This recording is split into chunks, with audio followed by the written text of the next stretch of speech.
2026 കേരള നിയമസഭാ തെരഞ്ഞെടുപ്പ് പ്രചരണാർത്ഥം പ്രധാനമന്ത്രി നരേന്ദ്രമോദി കേരളത്തിൽ സന്ദർശനം നടത്തിക്കൊണ്ടിരിക്കുകയാണ്. കഴിഞ്ഞ ദിവസങ്ങളിൽ 2026 മാർച്ച് 29-30 തൃശൂരിലും പാലക്കാടുമായി നടന്ന വിവിധ പരിപാടികളിൽ അദ്ദേഹം പങ്കെടുത്തു.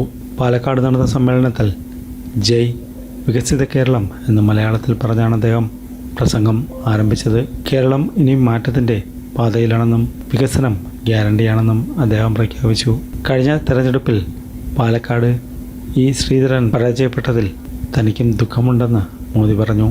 ഇത്തവണ ശോഭാ സുരേന്ദ്രനെ വിജയിപ്പിച്ച് അതിന് പരിഹാരം കാണണമെന്നും അദ്ദേഹം അണികളോട് ആഹ്വാനം ചെയ്തു. തൃശൂർ നഗരത്തിൽ വൻ റോഡ് ഷോയാണ് പ്രധാനമന്ത്രി നടത്തിയത്. കേന്ദ്രമന്ത്രി സുരേഷ് ഗോപിയും അദ്ദേഹത്തോടൊപ്പം ഉണ്ടായിരുന്നു.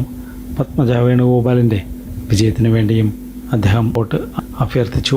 യുദ്ധ സാഹചര്യങ്ങളെപ്പോലും കോൺഗ്രസ് രാഷ്ട്രീയ ലാഭത്തിന് ഉപയോഗിക്കാൻ ശ്രമിക്കുന്നുവെന്നും കേരളത്തിലെ LDF UDF മുന്നണികൾ തമ്മിൽ രഹസ്യ ധാരണയുണ്ടെന്നും അദ്ദേഹം ആരോപിച്ചു.